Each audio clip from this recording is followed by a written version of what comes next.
ನಾನು big boss ನೋಡ್ತಾ ಇದ್ದೇನೆ. ಹೇಗೆ ಆಡ್ತಾ ಇದ್ದಾರೆ ಅವನು ಆಟ ಇನ್ನೂ ಶುರು ಮಾಡಿಲ್ಲ.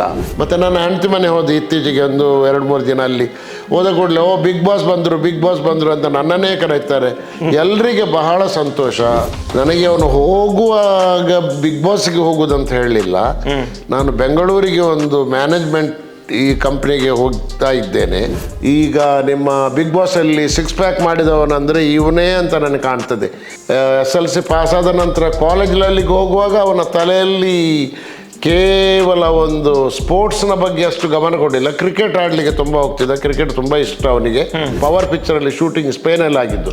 ಪುನೀತ್ ರಾಜ್ಕುಮಾರ್ ಕಾಲಿಂದ ಇವನ ಎದೆಗೆ ಒಂದು ಕಿಕ್ ಹೊಡೆಯುವ ಸೀನೆಲ್ಲ ಉಂಟು. ಆಗ ಚೆಸ್ಟ್ ಪ್ರೊಟೆಕ್ಷನ್ಗೆ ಹಾಕುವಂಥ ಜಾಕೆಟು ಅವನ ಹತ್ರ ಇತ್ತು, ಪುನೀತ್ ರಾಜ್ಕುಮಾರ್ನ ಹತ್ರ ಇತ್ತು. ಅದನ್ನೇ ತೆಗೆದು ಇವನಿಗೆ ಕೊಟ್ಟು ಇದನ್ನು ಹಾಕಿಕೋ ಅವಿನಾಶ್, ನೀನು ನನ್ನ ಕಾಲು ಹೊಡೆಯುವಾಗ ನಾನು ರಿಯಲ್ ಆಗಿ ಹೊಡೆಯುತ್ತೇನೆ. ಇವನ ಫೋನಿಗೆ ರೆಸ್ಪಾಂಡ್ ಮಾಡ್ತಾ ಇದ್ದ. ಇವನು ಯಾವಾಗಲೂ ಫೋನ್ ಕರೆ ಮಾಡಿ ಪುನೀತ್ ರಾಜ್ಕುಮಾರ್ ಅವನು ಕರೆ ಮಾಡಿ ವಿಚಾರಿಸ್ತಿದ್ದ. ಪುನೀತ್ ರಾಜ್ಕುಮಾರ್ ತೀರಿಕೊಂಡದ್ದು ನಮ್ಮದು ಒಂದು ಕೈಕಾಲು ಮುರಿದ ಹಾಗೆ ಆಗಿದೆ ನಮಗೆ. ಯಾಕಂದರೆ ಇವನ ಲೈಫ್ ಸುಧಾರ್ತಿತ್ತು. ಎಲ್ಲರೂ ಹೇಳ್ತಾನೆ ಅವನು ತುಂಬ ಮೌನ ಇದ್ದಾನೆ, ಡಲ್ ಇದ್ದಾನೆ, ಅವನು ಆಟ ಗೊತ್ತಿಲ್ಲ, ಹಾಗೆ ಹೀಗೆಲ್ಲ. ಇನ್ನು ಅವರಿಗೆ ಮನಸ್ಸಿಗೆ ಬರ್ತದೆ ಅವನು ಅವಿನಾಶ್ನ ಆಟ ಏನು ಅಂತ ಇನ್ನು ಗೊತ್ತಾಗ್ತದೆ. ಅವನು ರಿಯಲ್ ವೈಲ್ಡ್ ಕಾರ್ಡ್ ಎಂಟ್ರಿ ಹೇಗೆ ಮಾಡಿದ್ದಾನೆ ಹಾಗೆ ಆಟ ಆಡ್ತಾನೆ, ಅದು ನಮಗೆ ಗ್ಯಾರಂಟಿ ಗೊತ್ತುಂಟು.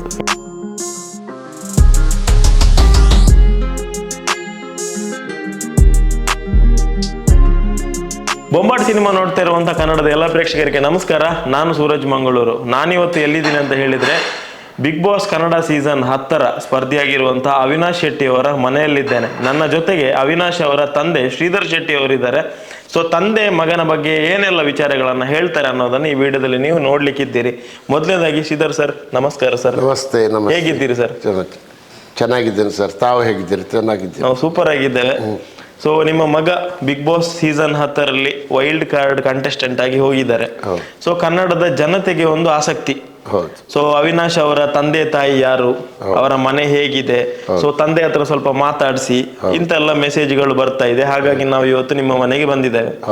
ಸೊ ಮೊದಲನೇದಾಗಿ ಕೇಳೋದಾದ್ರೆ ಸರ್, ನಿಮ್ಮ ಬಗ್ಗೆ ಹೇಳಿ ಸರ್. ಅವಿನಾಶ್ ಅವರ ತಂದೆ ನೀವು ಏನು ಮಾಡ್ತಾ ಇದ್ದೀರಿ? ಹೌದು, ನಾನು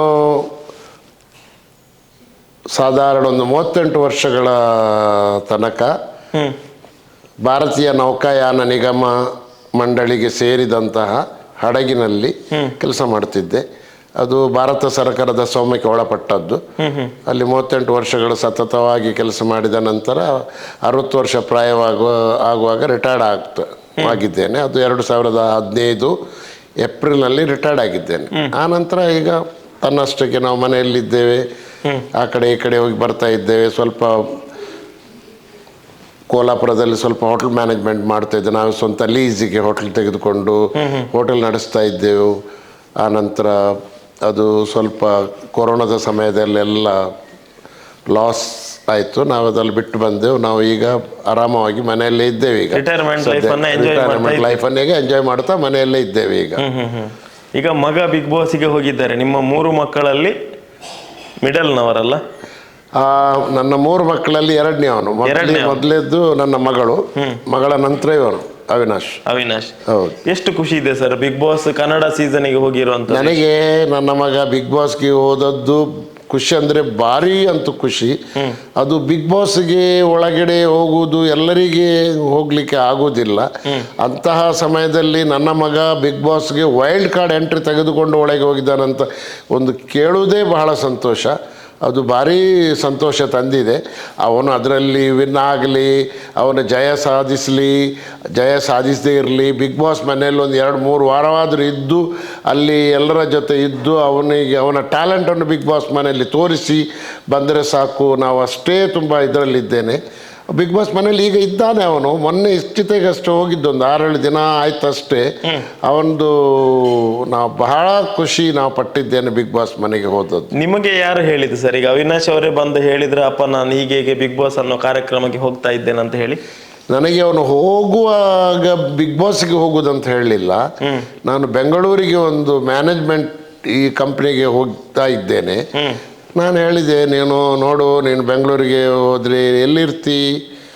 ಅವರ ಡೈರೆಕ್ಟರ್ ಮನೆಯಲ್ಲಿ ಇರ್ತೀನಿ. ಹಾಗಾದರೆ ಜಾಗ್ರತೆಯಲ್ಲಿರು, ಬೇರೆಯವರ ಮನೆಯಲ್ಲಿ ಇರುವಾಗ ಇಲ್ಲಿ ನಿನ್ನ ಮನೆಯಲ್ಲಿ ಇದ್ದ ಹಾಗೆ ಅಲ್ಲ, ಬೇರೆಯವರ ಮನೆಯಲ್ಲಿ ಇರುವಾಗ ಅವರಿಗೆ ತಕ್ಕ ಇರಬೇಕು. ತಂದೆಯಾಗಿ ನೀವು ಮಾತುಗಳನ್ನು ಹೇಳಿ, ತಂದೆಯಾಗಿ ಒಳ್ಳೆ ಮಾತು ಹೇಳಿದ್ದೇನೆ, ಕಿವಿ ಮಾತು ಹೇಳಿದ್ದೇನೆ, ಸಮಯದಲ್ಲಿ ಹೇಳ್ಬೇಕು, ನೀಟ್ ಆ್ಯಂಡ್ ಟೈಡಿ ಇರಬೇಕು. ಬೇರೆಯವರ ಮನೆಯಲ್ಲಿ ಏನೋ ನಮ್ಮ ಮನೆ ಹಾಗೆಲ್ಲ ತುಂಬ ಒಳ್ಳೆ ರೀತಿಯಲ್ಲಿ ಇರಬೇಕು. ಮತ್ತೇನಿದ್ರು ನೋಡೋ ಹೋಗಿ ಬಾ ಒಳ್ಳೆಯದಾಗು ಅಂತ ಅಲ್ಲಿನ ಬೆಳಿಗ್ಗೆ ನಾನು ದೇವರ ಮುಂದೆ ಪ್ರಾರ್ಥನೆ ಮಾಡಿ ಆಶೀರ್ವದಿಸಿ ಕಳಿಸಿದ್ದೇನೆ. ಈಗ ಮಗ ಬಿಗ್ ಬಾಸ್ಗೆ ಹೋಗಿದ್ದಾರೆ, ನೀವು ಎಷ್ಟು ಫಾಲೋ ಮಾಡ್ತಾ ಇದ್ದೀರಿ? ನಾನು ಮುಂಚೆ ಬಿಗ್ ಬಾಸ್ ನೋಡ್ತೇ ಇರಲಿಲ್ಲ. ನನಗೆ ಬಿಗ್ ಬಾಸ್ 9:30 ಗಂಟೆಗೆ ಆರಂಭವಾಗುವಾಗ ನಾನು ಸೀದಾ ನನ್ನ ಮಲಗುವ ಕೋಣೆಗೆ ಹೋಗಿ ಮಲಗಲಿಕ್ಕೆ ಪ್ರಾರಂಭ ಮಾಡ್ತೇನೆ. ಆನಂತರ ನನ್ನ ಧರ್ಮಪತ್ನಿ ಅವಳು 9:30 11 ಗಂಟೆವರೆಗೆ ಬಿಗ್ ಬಾಸ್ ನೋಡುವ ಅವಳಿಗೊಂದು ಹವ್ಯಾಸ. ನೋಡಿ ನಿಮ್ಮ ಸಮಯದಲ್ಲಿ ನೀವು ಮಲಗಿ, ನನಗೆ ಬಿಗ್ ಬಾಸ್ ನೋಡಲಿಕ್ಕಿಲ್ಲ. ಈಗ ಅವಿನಾಶ್ ಹೋದ ನಂತರ ಈಗ ದಿನಾ ನಂದು ರೂಢಿಯಾಗಿದೆ, ಅದು ದಿನಚರಿಯಾಗಿ ಬಂದಿದೆ. ಈಗ 9:30 11 ಗಂಟೆವರೆಗೆ ಬಿಗ್ ಬಾಸ್ ನೋಡ್ತಾ ಇದ್ದೇನೆ. ಅವನು ಹೇಗೆ ಅಲ್ಲಿ ಬಿಗ್ ಬಾಸ್ ಮನೆಯೊಳಗೆ ಅವನ ಟ್ಯಾಲೆಂಟ್ ತೋರಿಸ್ತಾನೆ ಅಂತ ನೋಡ್ತಾ ಇದ್ದೆ, ಕಾಯ್ತಾ ಇದ್ದೇನೆ. ಈಗ ನೀವು ಹೇಳಿದ್ರಿ ಸರ್, ಸಾಧಾರಣ 30-36 ವರ್ಷ ಚಿಲ್ಲರೆ ನೀವು ನೌಕಾಪಡೆಯಲ್ಲಿ ಕೆಲಸ ಮಾಡಿದ್ದೀರಿ ಅಂತ ಹೇಳಿ. ಹೌದು. ಈಗ ಆ ಸಮಯದಲ್ಲಿ ಮಕ್ಕಳಿಗೆ ಸಮಯ ಕೊಡ್ಲಿಕ್ಕೆ ಆಗ್ತಾ ಇತ್ತ ನಿಮಗೆ? ಅದು ಏನಂದರೆ, ನಾವು ಹಡಗಿನಲ್ಲಿ ಕೆಲಸ ಮಾಡುವ ಮಕ್ಕಳಿಗೆ ಸಮಯ ಕೊಡಲಿಕ್ಕೆ ಆಗಲೇ ಇಲ್ಲ. ಯಾಕಂದರೆ ನಮ್ಮ ಹಡಗು ಭಾರತ ದೇಶದಿಂದ ಬೇರೆ ದೇಶಕ್ಕೆ ಹೋಗ್ತಾ ಇತ್ತು. ಅದು ಬೇರೆ ದೇಶಕ್ಕೆ ಹೋಗಿ ಬರುವಾಗ 6 ತಿಂಗಳು ಆಗ್ತಿತ್ತು. ಕೆಲವು ಸರಿ ಭಾರತ ದೇಶಕ್ಕೆ ಹಿಂದೆ ಬರ್ತಾ ಇರಲಿಲ್ಲ, ವರ್ಷ ಇಡೀ ಹೊರಗಡೆ ದೇಶದಲ್ಲೇ ಇರ್ತಿತ್ತು. ನಾವು NRI ಸ್ಟೇಟಸ್ನಲ್ಲೇ ಇದ್ದೆವು ಕೆಲವು ವರ್ಷಗಳು. ಆ ಎಲ್ಲ ಸಂದರ್ಭದಲ್ಲಿ ಕೂಡ ಮಕ್ಕಳಿಗೆ ಏನು ವಿದ್ಯಾಭ್ಯಾಸಕ್ಕಾಗಲಿ ಯಾವುದಕ್ಕೂ ನನಗೆ ಇದು ಆಗ್ತಿರಲಿಲ್ಲ. ನಾನು ಮಾತ್ರ ದುಡಿದು ಹಣವನ್ನು ಮಾತ್ರ ಕಳಿಸ್ತು ಬಿಟ್ಟು ಬೇರೆ ಏನು ಮಾಡ್ತಿರ್ಲಿಲ್ಲ. ಎಲ್ಲ ತಾಯಿಯೇ ನೋಡ್ತಾ ಇದ್ದದ್ದು, ಎಲ್ಲ ಮಕ್ಕಳ ಜವಾಬ್ದಾರಿ ನನ್ನ ಹೆಂಡತಿಯೇ ನೋಡ್ತಾ ಇದ್ದದ್ದು. ಅವಳೇ ಎಲ್ಲ ನೋಡೋದು, ಮಕ್ಕಳಿಗೆ ಏನು ಬೇಕು ಆ ಊಟದಿಂದ ಹಿಡಿದು ಬಟ್ಟೆಯಿಂದ ಹಿಡಿದು ಎಲ್ಲ ವಿಚಾರದಲ್ಲಿ ಅವಳೇ ನೋಡ್ತಾ ಇದ್ದದ್ದು. ಆಗ ನಮಗೇನು ತೊಂದರೆ ಆಗಲಿಲ್ಲ ಆ ಮಕ್ಕಳ ವಿಷಯದಲ್ಲಿ. ನಾವು ಅವರಿಗೆ ಮಕ್ಕಳಿಗೆ ಫೋರ್ಸ್ ಮಾಡ್ತಿರ್ಲಿಲ್ಲ, ಓದಲೇಬೇಕಂತ. ಸ್ವಂತ ಬುದ್ಧಿಯಿಂದಲೇ ಮಕ್ಕಳು ಓದಿ ಬೆಳೆದವರು. ಅವರಿಗೆ ಟ್ಯೂಷನ್ಗೆ ಹಾಕಲಿಲ್ಲ, ಬೇರೆ ಯಾವ ಎಕ್ಸ್ಟ್ರಾ ಕಲಿಸ್ಲಿಕ್ಕೆ ಹಾಕಲಿಲ್ಲ. ಅವರು ಓದ್ತಾ ಇದ್ದರು ಅವರಷ್ಟಕ್ಕೆ. ನಾನು ಕಿರುಕುಳ ಕೊಡೋದಿರಲಿಲ್ಲ, ನೀವು ಓದಬೇಕು, ಇನ್ನು ಪುಸ್ತಕ ತರಿಸಿ ಏನು ಮಾರ್ಕ್ ತಂದಿ ಅದು ಇದೆಲ್ಲ ಅವರ ಲೆವೆಲಲ್ಲಿ ಅವರು ಸ್ವತಂತ್ರ. ಅದು ಆರಾಮವಾಗಿ ನೀವು ಇರಲಿ ಅಂತ. ಈಗ ಮಗನ ವಿಷಯದಲ್ಲಿ ಕೇಳೋದಾದ್ರೆ, ನಮಗೆಲ್ಲ ಗೊತ್ತಿರೋದಕ್ಕಿಂತ ಜಾಸ್ತಿ ಗೊತ್ತಿರೋದು ತಂದೆಗೆ. ಹೌದು. ಅವಿನಾಶ್ ಶೆಟ್ಟಿ ಅವರ ಪೊಟೆನ್ಷಿಯಲ್ ಏನು ಸರ್? ಅವಿನಾಶ್ ಶೆಟ್ಟಿ ಅವನು ಶಾಲೆ ಕಲಿಯುವ ಸಮಯದಲ್ಲಿ, ಅಂದರೆ ಒಂದು 8ನೇ ತರಗತಿಯ ನಂತರದ ಅವನ ಬೆಳವಣಿಗೆ ಕಂಡಾಗ ಅವನು ದೇಹದಲ್ಲಿ ಸ್ವಲ್ಪ ಉದ್ದ ಬೆಳೆಯುತ್ತಾ ಹೋಗ್ತಾ ಇದ್ದ. ಅವನು ಅಥ್ಲೆಟಿಕ್ ಆಗಿ ಮೂಡಿ ಬಂದ. ಶಾಲೆಯಲ್ಲಿ ಓಡುವ ಸ್ಪರ್ಧೆ ಅದರಲ್ಲಿ ಅವನು ಫಸ್ಟ್ ಬರ್ತಿದ್ದ, ಕಲಿಯೋದ್ರಲ್ಲಿ ಒಳ್ಳೆಯದಿದ್ದ.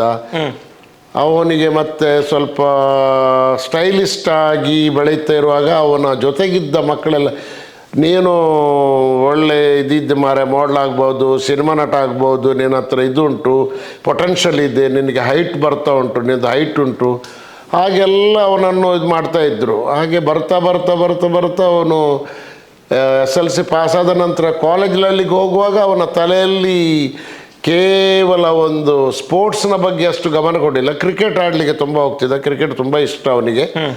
ಆಮೇಲೆ ಈ ಸಿನಿಮಾದ ಬಗ್ಗೆ ಅವನ ಕುತೂಹಲ ಭಾರಿ ಜಾಸ್ತಿ. ಈ ಬೇರೆ ಆ್ಯಕ್ಟಿವಿಟೀಸ್ ಎಲ್ಲ ಉಂಟಲ್ಲ, ಒಳ್ಳೆ ಡ್ಯಾನ್ಸ್ ಪ್ರೋಗ್ರಾಮ್ ಇರಲಿ, ಡ್ಯಾನ್ಸ್ ಕಲಿಯೋದು, ಮತ್ತು ಇದೇ ಅವನ ರೂಢಿ ಆಯಿತು. ಹೋಗ್ತಾ ಅವನು ತಮ್ಮ ಕಾಲೇಜ್ ಲೈಫಲ್ಲೇ ಅವನು ಮಾಡಲಿಂಗ್ ಎಲ್ಲ ಮಾಡಿದ. ಅವನು ಒಳ್ಳೆ ಇದರಾಗಿ ಅವನದು ಇದು ಪೊಟೆನ್ಷಿಯಲ್ ಅಂದರೆ ಅವನೊಂದು ಒಳ್ಳೆ ಕಲಾಕಾರನಾಗಿ ಮೂಡಿ ಬರ್ತಾ ಇದ್ದ. ಆ ನಂತರದ ದಿನಗಳಲ್ಲಿ ಅವನು ಸಿನಿಮಾ ರಂಗಕ್ಕೆ ಎಂಟ್ರಿ ಆದ. ಸಿನಿಮಾ ರಂಗಕ್ಕೆ ಪ್ರವೇಶ ಆದ ನಂತರ ಸಮಯದಲ್ಲಿ ಅವನ ಕ್ವಾಲಿಫಿಕೇಷನ್ಗೆ ಅಷ್ಟೊಂದು ಧ್ಯಾನ ಕೊಡಲಿಲ್ಲ. ಅವನ ಇಂಜಿನಿಯರಿಂಗ್ ಪದವಿ ಕಲೀಲಿಕ್ಕೆ ಅವನು 3 ವರ್ಷ ಇಂಜಿನಿಯರಿಂಗ್ ಕಾಲೇಜ್ ನಿಟ್ಟೆಯಲ್ಲಿ ಮಾಡಿ 3 ವರ್ಷದಲ್ಲಿ ಅವನಿಗೆ ಏನೋ ತಲೆಗೆ ಹಿಡಿಲಿಲ್ಲ ಇಂಜಿನಿಯರಿಂಗು.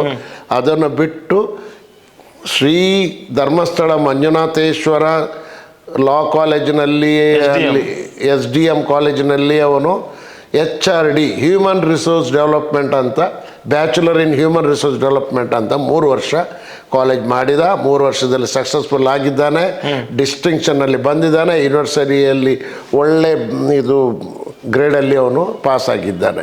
ಅದು ಅವನಿಗೆ ಇಂಥದ್ದೆಲ್ಲ ಸೋಷಿಯಲ್ ಸರ್ವೀಸು ಮತ್ತು ಇದೆಲ್ಲ ಆ್ಯಕ್ಟಿವಿಟೀಸ್ ಅದರಲ್ಲೆಲ್ಲ ಭಾರಿ ಇಂಟ್ರೆಸ್ಟಿಂಗ್. ಈ ಲೆಕ್ಕಾಚಾರ, ಮ್ಯಾಥ್ಸು, ಸೈನ್ಸು ಅಂಥದ್ರಲ್ಲಿ ಅವನ ತಲೆ ಹಿಡಿತಿರಲಿಲ್ಲ. ಇದು social human resource, master in social works ಅದಂದರೆ ಭಾರಿ ಅವನಿಗೆ ಇಂಟ್ರೆಸ್ಟ್. ಈ ಕಲೆಯಲ್ಲಿ, ಆರ್ಟಲ್ಲಿ, ಕ್ರಿಕೆಟ್ ಆಡೋದು ಮತ್ತು ಈ ಕಲೆಯಲ್ಲೆಲ್ಲ ಭಾರಿ ಆಸಕ್ತಿ, ಪೊಟೆನ್ಷಿಯಲ್ ಆಗಿ ಅವನ ಮೇಲೆ ಬರ್ತಿದ್ದ ಆಗಲಿ. ಅಪ್ಪನ ಜೊತೆ ಅವಿನಾಶ್ ಅವರ ಸಂಬಂಧ ಹೇಗಿತ್ತು? ನಮ್ಮದು ಸಂಬಂಧ ಒಳ್ಳೆಯದು ಉಂಟು. ಅವನೇ ಅಂದರೆ ಮನೆಯಲ್ಲಿ ಮಾತನಾಡೋದು ಕಡಿಮೆ. ಅವನು ಎಲ್ಲ ಹೊರಗಡೆ ಹೋದ ನಂತರ ಹೊರಗಡೆ ಇರ್ತಿದ್ದ. ನನ್ನ ಮಗಳದ್ದು ಮಂಗಳೂರಿನೊಂದು ಫ್ಲ್ಯಾಟ್ ಉಂಟು, ಅವನಲ್ಲಿ ಹೋಗ್ತಿದ್ದ, ಇಲ್ಲಿ ಬರ್ತಿದ್ದ. ಸಾಧಾರಣ ಅವನ ತಾಯಿ ಅಂದರೆ ಅವನಿಗೆ ಬರುವಾಗೆಲ್ಲ ಒಳ್ಳೆ, ಅವನಿಗೆ ಇನ್ನೂ ಕೂಡ ನನಗೆ ಕಾಣ್ತಾ ಉಂಟು, ನನಗೆ ತಾಯಿಯನ್ನು ಬಿಟ್ಟು ಅವನಿಗೆ ಇರಲಿಕ್ಕೆ ಸಾಧ್ಯ ಆಗಲಿಕ್ಕಿಲ್ಲ ಅಂತ ಕಾಣ್ತಾ ಉಂಟು. ಯಾಕಂದರೆ ಅವನ ಭವಿಷ್ಯದಲ್ಲಿ ತಾಯಿಯ ಪಾತ್ರ ಭಾರಿ ಪ್ರಾಮುಖ್ಯವಾಗಿದೆ.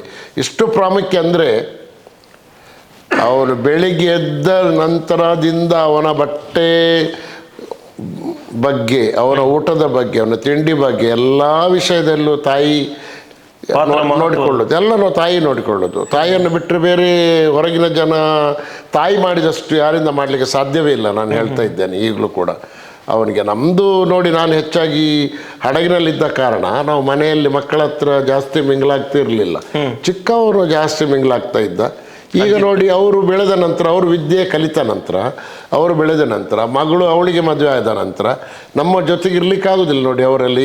ಈಗ ಮಗಳು ಬರ್ತಾಳೆ, ಇಂಗ್ಲೆಂಡಿಂದ ನಮ್ಮ ಮಗಳು ಬರ್ತಾರೆ, ಬಂದು ಒಂದು ಸ್ವಲ್ಪ ದಿನ ಇರ್ತಾರೆ. ಆಗ ನಾವು ಅಷ್ಟು ದಿನದ ಮಟ್ಟಿಗೆ ನಾವು ಒಳ್ಳೆಯ ದಿನ ಅವರನ್ನು ನೋಡ್ತಾ ಇರ್ತೇವೆ. ಮತ್ತು ಅವರ ಹಿಂದೆ ತಿರುಗಿ ಹೋದ ನಂತರ ನಮಗೆ ಬೇಸರ ಆಗ್ತದೆ. ಅಯ್ಯೋ ಹೋದಾಯಿತು, ಇನ್ನೆಂತ ಮಾಡೋದು, ಸ್ವಲ್ಪ ಹಾಗೆ ಮನದಲ್ಲಿ ಹಾಗೆ ಫೀಲಿಂಗ್ಸ್ ಎಲ್ಲ ಆಗ್ತದೆ ನಮಗೆ ಎಲ್ಲ. ಮತ್ತು ಮಕ್ಕಳು ಹಾಗೆಲ್ಲ ವಿದ್ಯಾಭ್ಯಾಸ ಕಲಿದ್ರೆ ಅವ್ರು ಮದುವೆ ಆಗ್ತಾರೆ, ಅವ್ರ ಹೆಂಡತಿ ಬರ್ತಾರೆ, ಅವ್ರ ಹೆಂಡತಿ ಜೊತೆ ಇರ್ತಾರೆ, ತಂದೆ ತಾಯಿಯ ಜೊತೆ ಇರ್ತಾರೆ. ಅದು ವಾಸ್ತವ್ಯ, ಏನು ಇದ್ರೂ ಹಾಗೇನೇ ನಡೀತಾ ಹೋಗ್ತಾ ಉಂಟು. ಈಗ ಮಗ ಮನೆಯಲ್ಲೇ ಇದ್ರು, ಜಾಸ್ತಿ ಸಮಯ ಆಚೆ ಈಚೆ ಓಡಾಡ್ತಾ ಇದ್ರು, ಒಂದು ಮನೆಯಲ್ಲಿ ಜಿಗಿ ಜಿಗಿ ಜಿಗಿ ಅಂತ ಇರ್ತದೆ.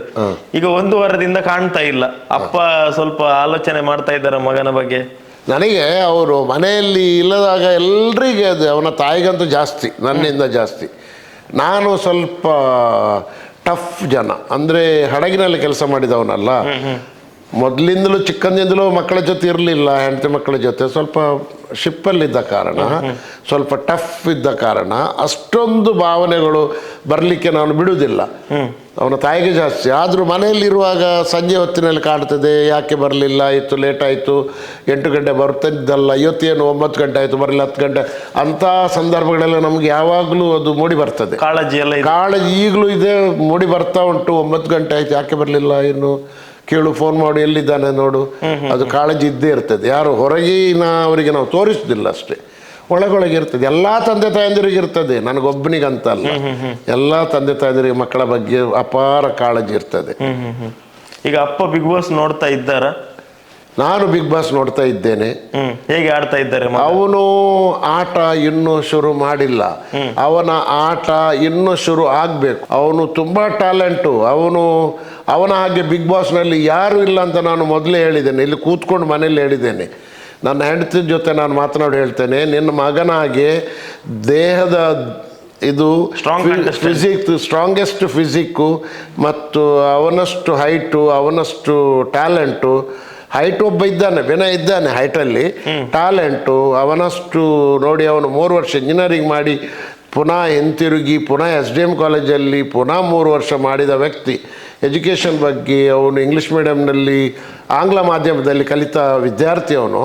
ಹಾಗಿರುವಾಗ ಅವನು ಸ್ಟ್ರಾಂಗೆಸ್ಟ್ ಪರ್ಸನ್, ಕಾಣಲು ಚೆಂದ ಇದ್ದಾನೆ. ಅವನು ಜಿಮ್ ಮಾಡಿ ಎಲ್ಲ ಅವನಿಗೆ 6 ಪ್ಯಾಕ್ ಮಾಡಿದ ಒಬ್ಬ ಈಗ ನಿಮ್ಮ ಬಿಗ್ ಬಾಸಲ್ಲಿ 6 ಪ್ಯಾಕ್ ಮಾಡಿದವನಂದರೆ ಇವನೇ ಅಂತ ನನಗೆ ಕಾಣ್ತದೆ. ಬೇರೆ ಯಾರು 6 ಪ್ಯಾಕ್ ಮಾಡಿರಲಿಕ್ಕಿಲ್ಲ. ಜಿಮ್ ಮಾಡಿದವರು ತುಂಬ ಜನ ಇದ್ದಾರೆ, ಶೋಲ್ಡರೆಲ್ಲ ಟೈಟ್ ಹಾಕಿ ಇದು ಎಲ್ಲ ತೋರಿಸುವವರು ಇದರಲ್ಲಿದ್ದಾರೆ. 6 ಪ್ಯಾಕ್ 8 ಪ್ಯಾಕ್ ಮಾಡಿದ್ದಾನೆ. 6 ಅಲ್ಲ, ಒಂದು 8 ಪ್ಯಾಕ್ ಉಂಟು ಅವನು. 6 ಪ್ಯಾಕ್ ಅಲ್ಲ, 8 ಪ್ಯಾಕ್. ಅಷ್ಟು ಟ್ಯಾಲೆಂಟ್ ಇಲ್ಲ ಯಾರ ಹತ್ರ ಕೂಡ, ಅವನಷ್ಟು ಟ್ಯಾಲೆಂಟ್ ಇಲ್ಲ. ಅವನದ್ದು ಆಟ ಇನ್ನೂ ಶುರುವಾಗಿಲ್ಲ. ಅವನಿಗೆ ಏನೋ ಸಂಕೋಚ ಪಟ್ಟಿದ್ದಾನೆ. ಮೊದಲು ಹೋದ 2-3 ದಿನ ನೋಡುವಾಗ ಸಂಕೋಚ ಪಟ್ಟಿದ್ದಾನೆ, ಮೌನವಾಗಿದ್ದಾನೆ, ಏನು ಮಾತಾಡಲಿಕ್ಕೆ ಹೋಗುವುದಿಲ್ಲ. ಏನೋ ಅವನ ಮನಸ್ಸಿನಲ್ಲಿ ಇದೆ, ಇಲ್ಲಿ ಏನೆಲ್ಲ ನಡೆಯುತ್ತದೆ ಒಂದು ಸ್ವಲ್ಪ ದಿನ ನಾನು ಚಿಂತೆಯಲ್ಲಿ ಸ್ವಲ್ಪ ದಿನ ನೋಡಿಕೊಳ್ತೇನೆ, ಆಮೇಲೆ ನಾನು ಆಟ ಶುರು ಮಾಡ್ತೇನೆ ಅಂತ ಅಂತಹ ಭಾವನೆಯಲ್ಲಿ ಇರಬೇಕು ಅವನು ಖಂಡಿತವಾಗಿ ಅವನ ಆಟ ಪ್ರಾರಂಭ ಮಾಡ್ತಾನೆ ಇವತ್ತಿನಿಂದಲೇ. ಇವತ್ತು ಸೋಮವಾರ ಮಾಡಿರಬೇಕು ನನಗೆ ಕಾಣ್ತದೆ ದಿನದಲ್ಲೇ. ಇವತ್ತು ರಾತ್ರಿ ಬಿಗ್ ಬಾಸ್ ನೋಡುವಾಗ ಖಂಡಿತ ನಮ್ಗೆ ಗೊತ್ತಾಗ್ತದೆ ಅವನು ಆಟ ಶುರು ಮಾಡಿದ್ದಾನಂತ. ಎಲ್ಲರೂ ಹೇಳ್ತಾನೆ ಅವನು ತುಂಬ ಮೌನ ಇದ್ದಾನೆ, ಡಲ್ ಇದ್ದಾನೆ, ಅವನು ಆಟ ಗೊತ್ತಿಲ್ಲ, ಹಾಗೆ ಹೀಗೆಲ್ಲ. ಇನ್ನು ಅವರಿಗೆ ಮನಸ್ಸಿಗೆ ಬರ್ತದೆ ಅವನು ಅವಿನಾಶ್ನ ಆಟ ಏನು ಅಂತ ಇನ್ನು ಗೊತ್ತಾಗ್ತದೆ. ಅವನು ರಿಯಲ್ ವೈಲ್ಡ್ ಕಾರ್ಡ್ ಎಂಟ್ರಿ ಹೇಗೆ ಮಾಡಿದ್ದಾನೆ ಹಾಗೆ ಆಟ ಆಡ್ತಾನೆ, ಅದು ನಮಗೆ ಗ್ಯಾರಂಟಿ ಗೊತ್ತುಂಟು. ಅಷ್ಟು ಟಫ್ ಇದ್ದಾನೆ ಅವನು. ಸರ್, ಈಗ ಹೊರಗಡೆ ಹೋಗುವಾಗ ಹೇಗೆಲ್ಲ ಇದೆ ಸುದ್ದಿ? ಈಗ ನಿಮ್ಮ ಮಗ ಬಿಗ್ ಬಾಸ್ಗೆ ಹೋಗಿದ್ದಾರೆ ಅಂತ ಹೇಳುವಾಗ ಊರಿನಲ್ಲಿ, ನಿಮ್ಮ ಫ್ಯಾಮಿಲಿಯಲ್ಲಿ, ಮತ್ತೆ ಸರ್ಕಲ್ ಅಲ್ಲಿ, ಅಥವಾ ನೀವು ಸಾಕಷ್ಟು ಎಕ್ಸ್ಟ್ರಾ ಇದೆಲ್ಲ ಇದ್ದೀರಿ, ನೀವು ಬಂಟರ ಸಂಘ ಅದರಲ್ಲೆಲ್ಲ ಇದ್ದೀರಿ, ಹೇಗೆ ಪಬ್ಲಿಕ್ ಹೊರಗೆ ಹೋಗುವಾಗ ಇಲ್ಲಿ ನಾನೀಗ ಸುರತ್ಕಲ್ ಪರಿಸರ ಹೇಳ್ತೇನೆ ಮೊದಲಾಗಿ. ಸುರತ್ಕಲ್ನಲ್ಲಿ ನಾನು ಹೋಗುವಾಗ ಎಲ್ಲರೂ ಹೇಳ್ತಾರೆ, ಈ ತುಳುವಿನಲ್ಲಿ ಹೇಳ್ತಾರೆ, ಈ ನಮಗೆ ಬಿಗ್ ಬಾಸ್ ಪತ್ತಿನತ್ತೆ ಎಂಕ್ಲೆ ಭಾರಿ ಸಂತೋಷ, ನಿಮ್ಮ ಮಗ ಬಿಗ್ ಬಾಸ್ ಹೋಗಿದ್ದ, ನಮಗೆ ತುಂಬ ಸಂತೋಷ. ನಾನೊಂದು 2-3 ಜನಕ್ಕೆ ಹೇಳಿದೆ. ಆಗ ಹೇಳ್ತಾರೆ, ನೀವು ಹೇಳದಿದ್ದರೂ ಚಿಂತಿಲ್ಲ, ನಮ್ಮ ಮಂಗಳೂರಿನವರು ನಾವು ಬಿಟ್ಟು ಕೊಡಲಿಕ್ಕಿಲ್ಲ, ನಮ್ಮ ದಕ್ಷಿಣ ಕನ್ನಡ ಜಿಲ್ಲೆಯ ಒಬ್ಬ ಬಿಗ್ ಬಾಸ್ ಹೋಗಿದ್ದಾನೆ, ನಾವು ಬಿಟ್ಟು ಕೊಡಲಿಕ್ಕಿಲ್ಲ. ಇದರ ಹಿಂದೆ ಹೋದವರನ್ನು ನಾವು ಬಿಡಲಿಲ್ಲ. ರೂಪೇಶ್ ಶೆಟ್ಟಿ ಇದರ ಹಿಂದೆ ಹೋಗಿದ್ದಾರೆ, ಅವರಿಗೂ ಕೂಡ ನಾವು ಬಿಟ್ಟು ಕೊಡಲಿ. ಯಾರನ್ನು ದಕ್ಷಿಣ ಕನ್ನಡ ಜಿಲ್ಲೆಯವರನ್ನು ಯಾರೇ ಹೋಗಲಿ ನಾವು ಬಿಟ್ಟು ಕೊಡಲಿಕ್ಕಿಲ್ಲ. ನಿಮ್ಮ ಮಗ ಅಂತೂ ನಮ್ಮವನೇ, ನಮ್ಮ ಮನೆಯವನೇ, ನಾವು ಅವರನ್ನು ಬಿಟ್ಟು ಕೊಡಲಿಕ್ಕಿಲ್ಲ ಅಂತ. ರಿಕ್ಷಾ ಡ್ರೈವರ್ಗಳು ಹಾಗೆ ಟ್ಯಾಕ್ಸಿ ಡ್ರೈವರ್ಗಳು ತುಂಬ ಜನ ನನ್ನ ಮೊಬೈಲ್ನಲ್ಲಿ ತುಂಬ ಜನ ಮೆಸೇಜ್ ಮಾಡಿದ್ದಾರೆ. ನನಗೆ ತುಂಬ ಜನ ಒಳ್ಳೆ ರೆಸ್ಪಾನ್ಸ್ ಬರ್ತಾ ಉಂಟು ನನಗೆ ಈಗಲೂ ಕೂಡ. ಮತ್ತು ನನ್ನ ಹೆಂಡತಿ ಮನೆ ಹೋದೆ ಇತ್ತೀಚೆಗೆ ಒಂದು 2-3 ದಿನ. ಅಲ್ಲಿ ಹೋದ ಕೂಡಲೇ ಬಿಗ್ ಬಾಸ್ ಬಂದರು ಅಂತ ನನ್ನನ್ನೇ ಕರೀತಾರೆ.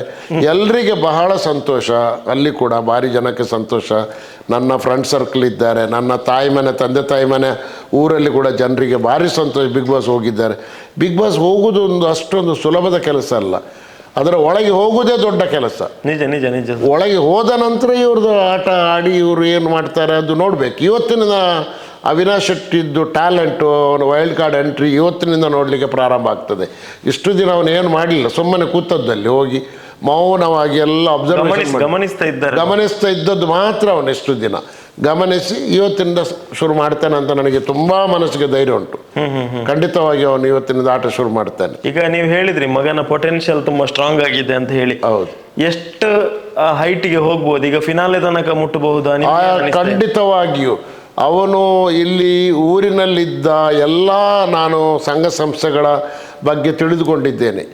ದಕ್ಷಿಣ ಜಿಲ್ಲೆಯಲ್ಲಿ ಸಾಧಾರಣವಾಗಿ ಎಲ್ಲ ಸಂಘ ಸಂಸ್ಥೆಗಳು ಅವನನ್ನು ಕರೆದು ಇದು ಮಾಡಿದ್ದಾರೆ, ಗೌರವ ಸಲ್ಲಿಸಿದ್ದಾರೆ. ಅವನು ಹೆಚ್ಚಿನ ಸಂಖ್ಯೆಯಲ್ಲಿ ಎಲ್ಲ ಸಂಘಗಳಿಗೆ ಸಂಸ್ಥೆಗಳಿಗೆಲ್ಲ ಹೋಗಿ ಅವನನ್ನು ಗೌರವಿಸಿದ್ದಾರೆ. ಹಾಗಿರುವಾಗ ಎಲ್ಲ ಜನರಿಗೆ ಅವನ ಬಗ್ಗೆ ಗೊತ್ತುಂಟು, ಪರಿಚಯ ಉಂಟು. ಅವನ ಬಗ್ಗೆ ಅಪಾರ ಪರಿಚಯ ಇದ್ದ ಕಾರಣ ಅವನು ಖಂಡಿತವಾಗಿಯೂ ಬಿಗ್ ಬಾಸ್ನಲ್ಲಿ ಅವನು ಫೈನಲ್ವರೆಗೆ ಬರ್ತಾನೆ. ಅವನು ವಿನ್ ಆಗ್ತಾನ, ಅವನಿಗೆ ಸಫಲವಾಗ್ತಾನ ಅದು ಹೇಳಲಿಕ್ಕೆ ಬರುವುದಿಲ್ಲ. ಅವನಂತೂ ಖಂಡಿತವಾಗಿಯೂ ಅವನು ಫೈನಲ್ ಮುಟ್ತಾನೆ. ಅವನ ಅಷ್ಟು ಟ್ಯಾಲೆಂಟ್ ಉಂಟು. ಬಿಗ್ ಬಾಸ್ ಮನೇಲಿ ಇರುವವರೆಲ್ಲ ಒಂದು 50 ದಿನ ಇವನಿಂದ ಮುಂಚೆ ಹೋಗಿ ನಾವೆಲ್ಲ 50 ದಿನ ಮುಂಚಿನಿಂದಲೇ ಬಿಗ್ ಬಾಸ್ ಮನೇಲಿ ಇದ್ದೇವೆ ಅಂತ ಹೇಳಿ ದರ್ಪ ತೋರಿಸಿದರೆ ಅದು ಆಗುವುದಿಲ್ಲ. ಇವನಿಗೂ ಕೂಡ ದರ್ಪ ಬರ್ತದೆ. ಇನ್ನು 1-2 ದಿನಗಳಲ್ಲಿ ಇವನ ದರ್ಪ ಶುರುವಾಗ್ತದೆ. ಇವನ ದರ್ಪ ಶುರುವಾದ ನಂತರ ಅವರಿಗೆ ತಿಳಿದು ಬರ್ತದೆ, ರಿಯಲ್ ಆಟ ಶುರು ಮಾಡ್ತಾನೆ. 1-2 ದಿನದಲ್ಲೇ ಆಟ ಶುರು ಮಾಡ್ತಾನೆ. ಆಗ ಅವರಿಗೆ ತಿಳಿದು ಬರ್ತದೆ ಅವಿನಾಶನ ಪೊಟೆನ್ಷಿಯಲ್ ಏನು, ಅವನದು ತಾಕತ್ತೇನು, ಅವನ ಹತ್ರ ಏನು ತಾಕತ್ತು ಉಂಟಂತ. ಅವರು ಸುಮ್ಮನೆ ಈಗ 50 ದಿನ ಆಯ್ತಲ್ಲ ಅವ್ರದ್ದೆಲ್ಲ, ಅದಕ್ಕೆ ಅವರು ದರ್ಪ ತೋರಿಸ್ತಾ ಇದ್ದಾರೆ ಅಷ್ಟೇ. ಈಗ ತಂದೆಯಾಗಿ ಈಗ ಬಹುಶಃ ಗೊತ್ತಿಲ್ಲ, ಈ ವಿಡಿಯೋನ ಬಿಗ್ ಬಾಸ್ ಇಂದ ಹೊರಗೆ ಬಂದ ಮೇಲೆ ಅವಿನಾಶ್ ಅವರು ನೋಡ್ಬೋದು, ಪ್ರೀತಿಯಲ್ಲಿ ಮಗನಿಗೆ ಒಂದು ಆಶೀರ್ವಾದ ಕೊಡೋದಾದ್ರೆ ಏನು ಕೊಡ್ತೀರಿ? ಅವಿನಾಶ್ ಇದ್ದಾರೆ ಅಂತ ಎಣಿಸಿ ಹೇಳಿ ಸರ್. ಅವಿನಾಶಿಗೆ ಪ್ರೀತಿಯಿಂದ ಆಶೀರ್ವಾದ ಕೊಡೋದೇನೆಂದರೆ, ನೀನು ಕೊನೆ ತನಕ ಹೋರಾಟ ಮಾಡಬೇಕು. ಬಿಗ್ ಬಾಸ್ ಮನೆ ಒಳಗೆ ಎಲ್ಲರ ಬಾಯಿ ಮುಚ್ಚಿಸ್ಬೇಕು. ಅವರು ಅಲ್ಲಿ ದೊಡ್ಡ ದೊಡ್ಡ ದರ್ಪ ತೋರಿಸಿದವರಿಗೆ ಎಲ್ರಿಗೂ ಅವರ ಬಾಯಿ ಮುಚ್ಚೋ ಹಾಗೆ ನೀನು ಆಟ ಆಡಬೇಕು. ಆಟ ಆಡಿ ನಿನ್ನ ಪೊಟೆನ್ಷಿಯಲ್ ತೋರಿಸಬೇಕು. ತಂದೆ ತಾಯಿ ಹೆಸರಿಗೆ ಕೀರ್ತಿ ತರಬೇಕು ಅಂತ ನಾನು ಹೇಳುವುದುಂಟು. ಅದೇ ಎಸ್ ಸರ್. ಏನಾದರೂ ವಿಶೇಷ ತಂದೆ ವಿಶೇಷವಾಗಿ ಏನಾದರೂ ಹೇಳ್ಬೋದು? ಯಾಕಂತ ಹೇಳಿದ್ರೆ ಸರ್, ತುಳು ಕನ್ನಡದಲ್ಲಿ ಸಾಕಷ್ಟು ಸಿನಿಮಾ ಮಾಡಿದ್ದಾರೆ, ಆದ್ರೆ ಅಂದುಕೊಂಡಂತ ಯಶಸ್ಸು ಸಿಗ್ಲಿಲ್ಲ ಮಗನಿಗೆ.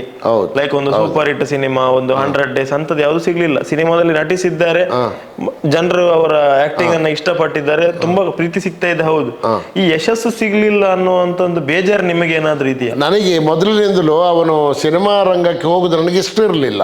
ಸಿನಿಮಾ ರಂಗದ ಎಲ್ಲಾ ನನಗೆ ವಿಷಯ ಗೊತ್ತುಂಟು, ಸಿನಿಮಾ ರಂಗ ಏನು ಅಂತ.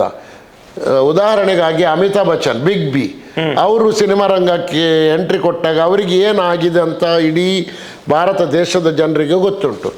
ಅವರನ್ನು ಯಾರೂ ಸಿನಿಮಾ ರಂಗದಲ್ಲಿ ಕ್ಯಾರೆ ಮಾಡ್ತಿರ್ಲಿಲ್ಲ. ಕೇವಲ ಒಂದು ವಹೀದಾ ರೆಹಮಾನ್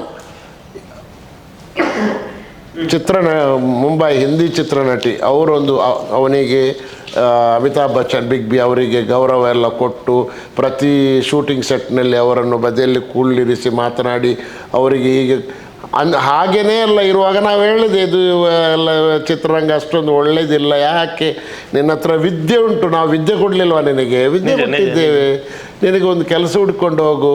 ಅವನ ಅಕ್ಕ ಯಾವಾಗ ಬೇಕಾದರೆ ಹೇಳ್ತಾಳೆ, ನಾಳೆ ಹೇಳು, ನಾಳೆ ನಿನಗೆ ದುಬೈಯಲ್ಲಿ ಕೆಲಸ ಕೊಡಿಸ್ತೇವೆ, ನಮ್ಮ ಹತ್ರ ಅಷ್ಟು ಜನ ಇದ್ದಾರೆ, ಅಷ್ಟು ಪರಿಚಯ ಉಂಟು, ನಿನಗೆ ದುಬೈ ಹೋಗ್ಬೇಕಾ? ಅಕ್ಕನ ಗಂಡ ಹೇಳ್ತಾನೆ, ದುಬೈಯಲ್ಲಿ ಕೆಲಸ ಮಾಡ್ತೀಯ? ಇವನೊಂದೇ, ನಾನು ಹೋಗೋದಿಲ್ಲ, ಇವನ ತಲೆಯಲ್ಲಿ ಸಿನಿಮಾದ್ದೆ, ಅವನು ಅದರಲ್ಲಿ ಯಶಸ್ವಿ ಕಾಣಲಿಲ್ಲ. ಯಶಸ್ವಿ ಕಾಣದ ಕಾರಣ ನಮಗೆ ಯಾವಾಗಲೂ ಹೇಳ್ತೀವಿ, ಯಾಕಪ್ಪ ಸುಮ್ಮನೆ ಲೈಫೆಲ್ಲ ವೇಸ್ಟ್ ಮಾಡ್ತಾರೆ, ಟೈಮ್ ವೇಸ್ಟ್ ಮಾಡ್ತಾರೆ, ಮತ್ತು ಪ್ರಾಯ ನಿಲ್ಲುವುದಿಲ್ಲ ನೋಡಿ, time and tide wait for no man ಅಂತ. Correct correct. ಅದು ಯಾರನ್ನೂ ಕಾಯೋದಿಲ್ಲ, ಸಮಯ ಯಾರನ್ನೂ ಕಾಯೋದಿಲ್ಲ. ಅದೇ ನೀರಿನ ಎರ್ತೆ ಮತ್ತು ಬರ್ತಿ ಉಂಟಲ್ಲ, ಅದು ಕೂಡ ಯಾರನ್ನೂ ಕಾಯೋದಿಲ್ಲ. ಆ ಸಮಯಕ್ಕೆ ಅದು ಆಗಬೇಕು, ಆಗ್ತದೆ. ಖಂಡಿತ ಖಂಡಿತ. ನೀವು ಸಮಯ ಇವತ್ತಿನ ದಿನ ನಾಳೆ ಬರುವುದಿಲ್ಲ. ಸತ್ಯ ಸತ್ಯ. ಆದ ಕಾರಣ ಯಾಕೆ ಸುಮ್ಮನೆ ಸಮಯವನ್ನು ವೇಸ್ಟ್ ಮಾಡ್ತಾ ಇರ್ತಾರೆ ಅಂತ ಹೇಳಿ ನಾನು ಯಾವಾಗಲೂ ಆಲೋಚನೆ ಮಾಡೋದು, ಹೋಗ ಎಲ್ಲಿಯಾದರೂ ಕೆಲಸ ಹೋಗಪ್ಪ, ಬೆಂಗಳೂರಿಗೆ ಹೋಗಿ ಆದರೂ ಮಾಡು. ಅವನಿಗೆ ಬ್ಯಾಂಕಲ್ಲಿ INS ಅಂತ ING ವೈಶ್ಯ ಬ್ಯಾಂಕ್, ಮೊದಲಾಗಿ ING ವೈಶ್ಯ ಬ್ಯಾಂಕ್ನವ್ರು ಕರೆದು ಅವನಿಗೆ ಕೆಲಸ ಕೊಡುವಾಗ ಅವನು ಹೋಗಲಿಲ್ಲ. ಅವನು ನನಗೆ ಇನ್ಶೂರೆನ್ಸ್ ಸೆಕ್ಟರ್ನಲ್ಲಿ ಕೆಲಸ ಕೊಡ್ತಾರೆ, ಅದರಲ್ಲಿ ಟಾರ್ಗೆಟ್ ಉಂಟು, ಇಷ್ಟು ಹಣದ ಇನ್ಶೂರ್ ಮಾಡಬೇಕು ತಿಂಗಳಿಗೆ, ನಾನು ಯಾರ ಮನೆಗೆ ಇನ್ಶೂರ್ ಕೇಳಲಿಕ್ಕೆ ಹೋದರೆ ನನ್ನನ್ನು ಅವಾಯ್ಡ್ ಮಾಡ್ತಾರೆ, ನಾಳೆ ಅವಿನಾಶ್ ಬರ್ತಾನೆ, ಹೇಗಾದರೂ ಮಾಡಿ ಇನ್ಶೂರ್ ಕೇಳಲಿಕ್ಕೆ ಬರ್ತಾನೆ ಅಂತ, ನನಗೆ ಅಂಥ ಕೆಲಸ ಬೇಡ. ಆಮೇಲೆ ದುಬೈಗಾದರೂ ಹೋಗು ಮಾರೆ, ಫಾರಿನ್ ಹೋಗಿ ಕೆಲಸ ಮಾಡು ಅಂತ ಹೇಳಿದೆ, ಬ್ಯಾಂಗ್ಳೂರ್ ಹೋಗಿ ಕೆಲಸ ಮಾಡು ಅಂತ ಹೇಳಿದೆ. ಅವನ ಯಾವುದಕ್ಕೂ ಇಷ್ಟಪಡಲಿಲ್ಲ. ಅವನದು ಸಿನಿಮಾ ರಂಗದಲ್ಲಿ ಉಂಟು, ಯಶಸ್ವಿ ಕಾಣಲಿಲ್ಲ. ಇದು ಮಾಡಿದ್ದಾನೆ, ಪ್ರಯತ್ನ ಇದೆ. ಪುನೀತ್ ರಾಜ್ಕುಮಾರ್ನ ಜೊತೆ ಅವನು ಭಾರಿ ಒಳ್ಳೆ ಸಂಬಂಧ ಇತ್ತು, ಆತ್ಮೀಯತೆ ತುಂಬ ಇತ್ತು. ಅವನು ಪುನೀತ್ ರಾಜ್ಕುಮಾರ್ ಅವರು ತೀರಿಕೊಂಡಾಗ ನನ್ನ ಮಗ ಒಂದೆರಡು ದಿನ ಊಟ ಸಹ ಮಾಡಲಿಲ್ಲ. ನಾವು ಕೇಳಿದೆ ಯಾಕೆ ಅಂತ ಹೇಳಿದ, ನನ್ನನ್ನು ಉದ್ಧಾರ ಮಾಡ್ತೇನೆ ಅಂತ ನನಗೊಂದು ಹೇಳ್ತಾ ಇದ್ರು ಯಾವಾಗಾದರೂ, ಅವಿನಾಶ್ ನೀನು ಬೆಂಗಳೂರಿಗೆ ಬಾ, ನಾನು ನಿನಗೆ ನನ್ನ ಪಿಕ್ಚರ್ನಲ್ಲೇ ನಿನ್ನನ್ನು ಪುನಃ ನಟಿಸುವ ಹಾಗೆ ಮಾಡ್ತೇನೆ. ಯಾವಾಗಲೂ ಫೋನ್ ಕರೆ ಮಾಡಿದಾಗ ಫೋನಲ್ಲಿ ಮಾತಾಡ್ತಿದ್ರು. ಇವನು ಬೆಂಗಳೂರಿಗೆ ಹೋದಾಗ ಪುನೀತ್ ರಾಜ್ಕುಮಾರ್ ಅವರನ್ನು ಭೇಟಿ ಮಾಡ್ತಾ ಇದ್ದ. ಅವ್ರು ಯಾವಾಗಲೂ ಅವಿನಾಶ್ ನೀನು ಬಾ, ಮತ್ತು ಸ್ಪೇನಲ್ಲಿ ಶೂಟಿಂಗ್ ಮಾಡುವಾಗಲೂ ಇವನಿಗೆ ಭಾರಿ ಇದು ಅನುಕಂಪ ತೋರಿಸಿ, ಇವನ ಮೇಲೆ ಅನುಕಂಪ ಪವರ್ ಪಿಕ್ಚರಲ್ಲಿ ಶೂಟಿಂಗ್ ಸ್ಪೇನಲ್ಲಿ ಆಗಿದ್ದು, ಅದೊಂದು ಫೈಟ್ ಸೀನಲ್ಲಿ ಇರುವಾಗ ಪುನೀತ್ ರಾಜ್ಕುಮಾರ್ ಕಾಲಿಂದ ಇವನ ಎದೆಗೆ ಒಂದು ಕಿಕ್ ಹೊಡೆಯುವ ಸೀನೆಲ್ಲ ಉಂಟು. ಆಗ ಚೆಸ್ಟ್ ಪ್ರೊಟೆಕ್ಷನ್ಗೆ ಹಾಕುವಂಥ ಜಾಕೆಟು ಇವನ ಹತ್ರ ಇರಲಿಲ್ಲ, ಅವನ ಹತ್ರ ಇತ್ತು, ಪುನೀತ್ ರಾಜ್ಕುಮಾರ್ನ ಹತ್ರ ಇತ್ತು. ಅದನ್ನೇ ತೆಗೆದು ಇವನಿಗೆ ಕೊಟ್ಟು, ಇದನ್ನು ಹಾಕಿಕೋ ಅವಿನಾಶ್, ನೀನು ನನ್ನ ಕಾಲು ಹೊಡೆಯುವಾಗ ನಾನು ರಿಯಲ್ ಆಗಿ ಹೊಡೆಯುತ್ತೇನೆ, ನಿನ್ನ ಎದೆಗೆ ತಾಗಬಾರ್ದು ಅದೆಲ್ಲ, ನಾನು ಹೊಡೆದ ಪೆಟ್ಟೆಲ್ಲ ನಿನಗೆ. ಅಷ್ಟು ಒಳ್ಳೆ ಬಾಂಧವ್ಯ ಎಲ್ಲ ಇಟ್ಟುಕೊಂಡು, ಕಾಳಜಿ ಇಟ್ಟುಕೊಂಡು ಹೇಳ್ತಾ ಇದ್ದ. ಬೆಂಗಳೂರಿಗೆ ಹೋಗುವಾಗ ನೀನು ಬೆಂಗಳೂರಿಗೆ ಬಾ ಅಂತ ಕರೆಯುತ್ತಾ ಇದ್ದ. ಇವನ ಫೋನಿಗೆ ರೆಸ್ಪಾಂಡ್ ಮಾಡ್ತಾ ಇದ್ದ. ಇವನು ಯಾವಾಗಲೂ ಫೋನ್ ಕರೆ ಮಾಡಿ ಪುನೀತ್ ರಾಜ್ಕುಮಾರ್ ಅವನು ಕರೆ ಮಾಡಿ ವಿಚಾರಿಸ್ತಿದ್ದ. ಒಳ್ಳೆ ಇತ್ತು. ಅವನು ಪುನೀತ್ ರಾಜ್ಕುಮಾರ್ ತೀರಿಕೊಂಡದ್ದು ನಮ್ಮದು ಒಂದು ಕೈಕಾಲು ಮುರಿದ ಹಾಗೆ ಆಗಿದೆ ನಮಗೆ. ಯಾಕಂದರೆ ಇವನ ಲೈಫ್ ಸುಧಾರ್ತಿತ್ತು. ಪುನೀತ್ ರಾಜ್ಕುಮಾರ್ ಒಳ್ಳೆ ಅವಕಾಶ ಒಳ್ಳೆ ಅವಕಾಶ 110% ಹೇಳ್ತೇನೆ. ಪುನೀತ್ ರಾಜ್ಕುಮಾರ್ ಇವತ್ತು ಜೀವಂತ ಇರ್ತಿದ್ರೆ ಅವಿನಾಶ್ ಖಾಲಿ ಕೂತ್ಕೊಳ್ತಿರ್ಲಿಲ್ಲ. ಖಂಡಿತವಾಗಿ ಬೆಂಗಳೂರಿಗೆ ಹೋಗಿ ಪುನೀತ್ ರಾಜ್ಕುಮಾರ್ ಜೊತೆ ಯಾವುದರಲ್ಲಿ ಆದರೂ ನಟನೆ ಮಾಡಿ ಚೇಂಜ್ ಆಗ್ತಾ ಇತ್ತು, ಲೈಫ್ ಚೇಂಜ್ ಖಂಡಿತ ಮಾಡ್ತಾಯಿದ್ರು. ಅವನಿಗೆ ಫುಲ್ ಸಪೋರ್ಟ್ ಮಾಡ್ತಾಯಿದ್ರು. ಅಷ್ಟೊಂದು ಹೇಳಲಿಕ್ಕೆ ನಾನು ತುಂಬ ಇಚ್ಛೆ ಪಡ್ತೇನೆ, ಎಲ್ಲ ಜನತೆಗೆ ನಾನು ಹೇಳ್ತೇನೆ. ಸರಿ, ನೀವು ಬಿಗ್ ಬಾಸ್ ನೋಡ್ತಾ ಇದ್ದೀರಂತ ಹೇಳಿದ್ರಿ. ನಿಮ್ಮ ಮಗ ಅಲ್ಲದೆ ಬೇರೆ ಸ್ಪರ್ಧಿಗಳಲ್ಲಿ ಯಾರು ಚೆನ್ನಾಗಿ ಆಡ್ತಾ ಇದ್ದಾರೆ ನೀವು ನೋಡಿದ ಹಾಗೆ? ಆ ಸ್ಪರ್ಧಿಗಳು ಯಾರು ಸ್ಟ್ರಾಂಗ್ ಕಂಟೆಸ್ಟೆಂಟ್ ಇದ್ದಾರೆ? ಸ್ಟ್ರಾಂಗ್ ಕಂಟೆಸ್ಟೆಂಟ್ ಅಂತ ಹೇಳಿದರೆ ನೋಡಿ, ಬಿಗ್ ಬಾಸ್ ಅದೊಂದು ಜಿಮ್ಮಿಕ್ ಅಂತ ಹೇಳ್ಬೋದು ನನಗೆ. ಅವರು 50 ದಿನ ಆಲ್ರೆಡಿ ಮೊದಲೇ 50 ದಿನದಿಂದ ಅಲ್ಲಿದ್ದಾರೆ ಮನೆಯಲ್ಲಿ. ಅದರ ಒಳಗೆ ಏನೆಲ್ಲ ಆಗ್ತದೆ ಹೋಗ್ತದೆ ಎಲ್ಲ ನೋಡಿಕೊಂಡು ಎಲ್ಲ ಅನುಭವ ಪಡೆಕೊಂಡು ಎಲ್ಲ ಇದ್ದಾರೆ ಅದರಲ್ಲಿ. ಅಂದರೆ ಒಂದು ಎಲ್ಲ ರೀತಿಯಲ್ಲಿ ಹೋಗುವಾಗ ನನಗೆ ಅಲ್ಲಿ ನೈಜೀರಿಯಾದವನಿದ್ದಾನಲ್ಲ ಮೈಕಲ್, ಅವನಿಗೆ ಕನ್ನಡದ ಸ್ವಲ್ಪ ತೊಂದರೆ ಉಂಟು. ಕನ್ನಡ ಭಾಷೆದ್ದು ಓದಲಿಕ್ಕೆ ಮತ್ತೆ ಮಾತಾಡ್ತಾನೆ. ಅವನು ಸ್ಟ್ರಾಂಗ್ ಕಂಟೆಸ್ಟೆಂಟ್ ಅವನೇ ಕಾಣ್ತದೆ. ಮತ್ತು ವಿನಯ್ ಇದ್ದಾನೆ, ವಿನಯ್ ಕೂಡ ಸಾಧಾರಣ ಮಟ್ಟಿಗಿದ್ದಾನೆ. ಮತ್ತು ಹುಡುಗಿಯರಲ್ಲಿ ನನಗೆ ಅಷ್ಟೊಂದು ಸ್ಟ್ರಾಂಗ್ ಕಂಟೆಸ್ಟೆಂಟ್ ಹೆಚ್ಚು ಕಾಣುವುದಿಲ್ಲ. ಅಲ್ಲಿ ಇದು ಮೋಜು ಮಸ್ತಿ ಜಾಸ್ತಿ ಉಂಟು ಬಿಗ್ ಬಾಸಲ್ಲಿ. ಅವರು ಆ್ಯಕ್ಚುಲಿ ಅದು ಏಕೆ ಹೀಗೆ ಎಲ್ಲ ಆಟ ಆಡ್ತಾರೆ ಅಂತ ಗೊತ್ತಾಗೋದಿಲ್ಲ. ಆದರೂ ಸಹ ವಿನಯ್ ಮತ್ತು ಇವನು ಮೈಕಲ್ ಇಬ್ಬರೇ ನನಗೆ ಕಾಣೋದು. ಸರ್, ಈಗ ನೀವು ಬಿಗ್ ಬಾಸ್ ಸೀಸನ್ ಈಗ ನೋಡ್ತಾ ಇದ್ದೀರಿ ಅಂತ ಹೇಳಿದ್ರಿ ಕನ್ನಡದ್ದು, ಬಟ್ ಬೇರೆ ಬೇರೆ ಭಾಷೆಗಳಲ್ಲಿ ಕೂಡ ಬಿಗ್ ಬಾಸ್ ಬರ್ತಾ ಇದೆ. ನೀವು ಅದನ್ನೇನಾದರೂ ಫಾಲೋ ಮಾಡ್ತಾ ಇದ್ರಾ? ನಾನು ಮೊದಲಾಗಿ ಬಿಗ್ ಬಾಸ್ ನೋಡಲಿಕ್ಕೆ ಪ್ರಾರಂಭ ಮಾಡಿದ್ದು ಅದು ಹಿಂದಿ ಭಾಷೆಯಲ್ಲಿ.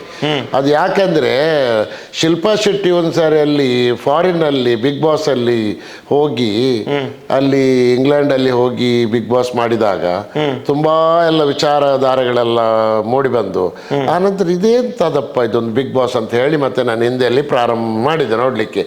ಆ ನಂತರದ ಸಮಯದಲ್ಲಿ ಕನ್ನಡದಲ್ಲಿ ಬಿಗ್ ಬಾಸ್ ಮೂಡಿ ಬಂದಾಗ ನನಗೆ ಭಾರಿ ಅದೊಂದು ಅದ್ಭುತ ಅಂತ ಕಂಡು ಬಂತು, ಭಾರಿ ಅದ್ಭುತ ಅಂತ ಕಂಡು ಬಂತು. ಅದರಲ್ಲಿ ಕೂಡ ನಾನು ಕನ್ನಡ ನೋಡಲಿಕ್ಕೆ ಪ್ರಾರಂಭ ಮಾಡಿದ್ದೆ ಸುದೀಪ್ ರವರಿಗೆ ಬೇಕಾಗಿ ನಾನು ಕನ್ನಡ ಬಿಗ್ ಬಾಸ್ ನೋಡೋದು.